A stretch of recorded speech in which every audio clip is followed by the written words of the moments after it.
If you recall, my worst trip ever was to Canada about 3 weeks ago now. It was, man, I've been distraught for a long time. It took me a week to get well. Physically, I was broken down because emotionally, I was a wreck. After that, everything just went wrong. And if you don't recall, I booked through Expedia. I booked the combination where you do the air and the hotel together. And it saved like, I don't know, a couple $100. There was something in this small print for the hotel that I was staying at that said that you have to pay $250. You have to wire $250 to them before you can get in the building.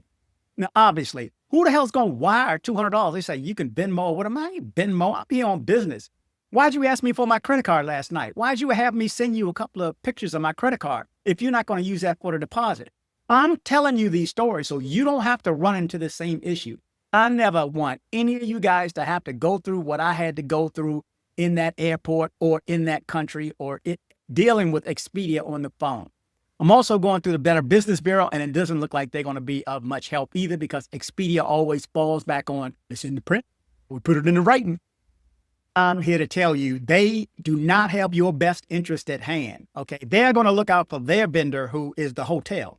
Now, I want to ask anybody who works at Expedia or anybody who works for the Better Business Bureau or anybody who works in that hotel, who the hell else flies for a living and ever had a hotel demand $550 cash the day before? Why the hell would I even think that's there? And even if I would have saw it, like I told them, even if I had seen that right there, I would have expected that the reason you asked me for my credit card was for the deposit. Just like when I go to any hotel, I get my card for the deposit. I don't care how much it is. It's coming back on the card. It's my work credit card.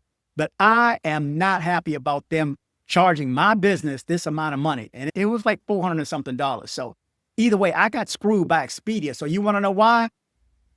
That's right. Expedia sucks. Hashtag Expedia sucks. If you have any stories of how Expedia screwed you over, please let me know. Contact me at DCBornRobGroup@gmail.com. DCBornRobGroup@gmail.com.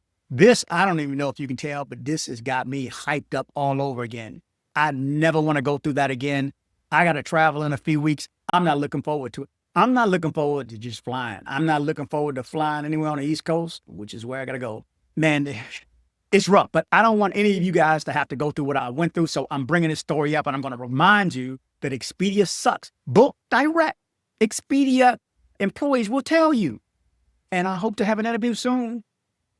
Don't worry. You're still on the list. Don't worry. I still keep saying I'm going to do it tomorrow because always something, you have no idea what I got to do.